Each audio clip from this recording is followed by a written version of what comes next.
محمدا عبده ورسوله اللهم صل وسلم وبارك على نبينا محمد وعلى آله وأصحابه أجمعين. أما بعد, there's a narration collected by At-Tabarani rahimahullah ta'ala on the authority of Anas ibn Malik. In this narration, Anas radiyallahu anhu narrates to us that the Prophet sallallahu alayhi wa sallam said, Inna lillahi ta'ala ahlina min an-nas. Indeed, Allah has those who are considered to be His ahl from amongst the people, meaning the people of Allah. He has a people, He has a folk, subhanahu wa ta'ala, from amongst mankind. Who are those people? The companions radiyallahu anhum asked, they said, Man hum? قال أهل القرآن هم أهل الله وخاصته. He said, the people of the Quran, they are the people of Allah, and they are His chosen, the chosen ones from amongst His creation. Now the question really is, who are the people of the Quran? What makes a person of the Quran? Do I have to memorize it? Do I have to read it a certain amount of times? Do I have to know its tafsir?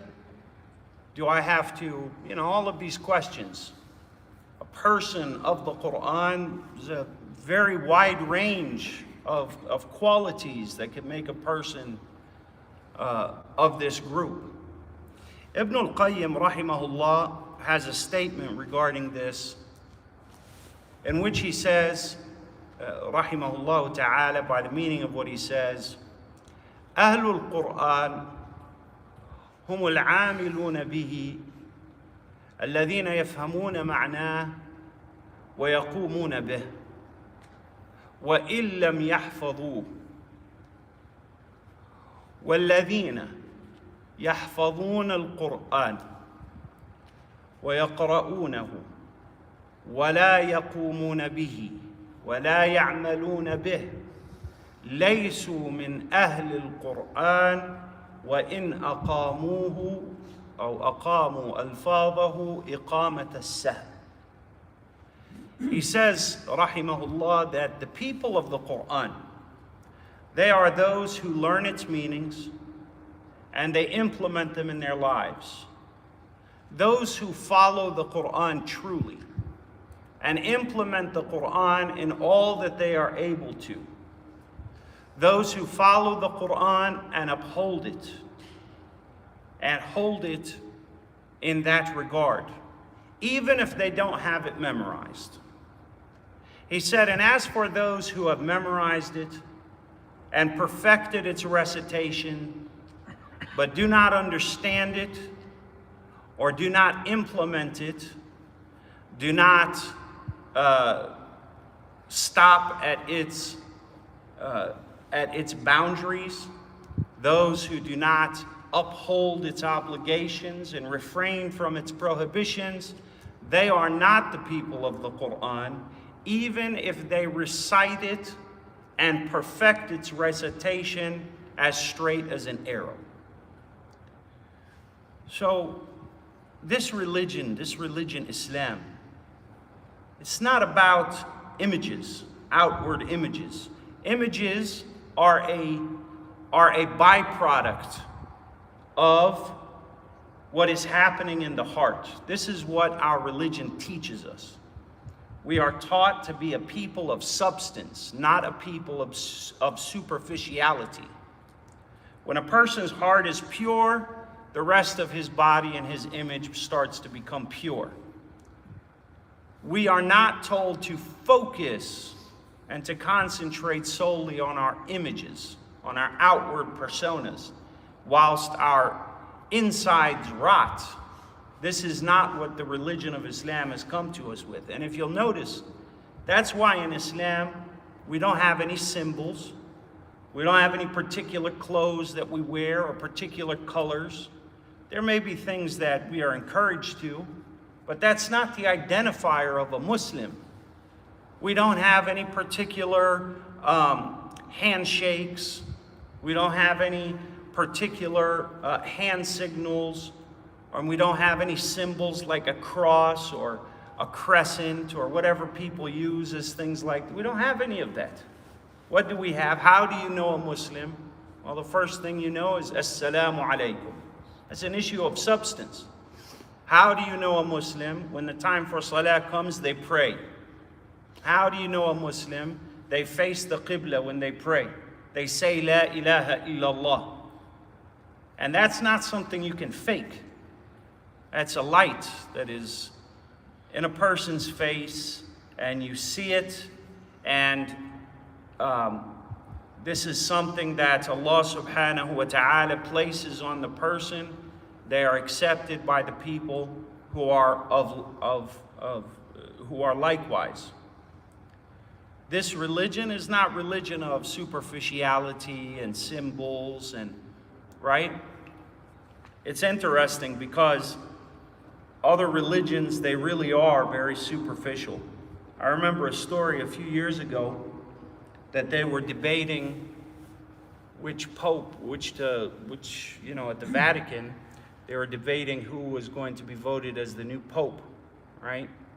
This is the new hand of God on earth, I guess, and this is the guy that he's going to bless everybody and he's going to cure everyone and so forth, but they're the ones who vote for him. So this pope, they were having these meetings, you know, in the Vatican, and it's something to do with the chimney, they light it and blah, blah, blah.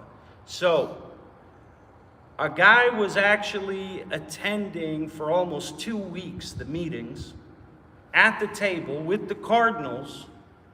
He was not a cardinal. He was not part of the Vatican or the Catholic Church at all. He just bought it at like a costume store, and he started to come and attend. And it took him 2 weeks in the heart of the Vatican to realize that this man is an imposter. He's voting and debating and discussing and eating lunch and all these things. How can this happen? This is a religion that's superficial. If you have the symbols and you have the garb, you're okay, you're good. That's not our religion. Our religion is not a religion that you can fake. It's something that you can fake, but everyone's going to know it. It'll be the elephant in the room and the untold secret, right? And so when the Prophet ﷺ tells us that the people of the Quran, they are the people of Allah, they are the people who learn the meanings of the Quran, implement the Quran, holify the Quran, uphold it, even if they don't have its exact wordings memorized. It doesn't mean they don't try to memorize as much as they can, right? These are the people of the Quran. And if a person has the entirety of the Quran memorized and can recite it perfectly, but does not understand it and does not uphold it, he is not a person of the Quran. And this is interesting because a lot of times people get fixated on peripheral matters with the Quran. Like, we need to recite the Quran in this way, and you have to study it for 10 years just so you can recite it, and right? And one of the and perhaps a person who studied how to recite the Quran and tajweed, and they could tell you, oh, that letter is a little bit off and this one's a little bit. If you ask them, what does the word falaq mean? Right? قُلْ أَعُوذُ بِرَبِّ الْفَلَقِ. Al-falaq, what does it mean? As-samad. Right? What does it mean? Most people cannot answer you. Even though they learned this before they were, before the age of puberty properly. But it just never occurred to them that, hey, I'd like to know what Allah is saying. It just didn't occur to them. Right? قُلْ أَعُوذُ بِرَبِّ الْفَلَقِ. What is al-falaq? Or وَالضُّحَى وَاللَّيْلِ إِذَا سَجَى. What is saja? Right? These are words that we all recite, but many of us, it doesn't occur to us. Let me really it would only take a second to know. It just never occurred to the person. This is not the nature of a person who is a person of the Quran. A person of the Quran cannot stand to not know what Allah is saying. Wallahu a'lam wa sallallahu wa sallam ala nabiyyina Muhammad wa ala alihi wa ashabihi ajma'een walhamdulillahi rabbil alameen. We ask Allah subhanahu wa ta'ala to make us all of the people of the Quran, those who learn its words and implement its meanings, understand it and teach it to those who come after us. Wallahu a'lam.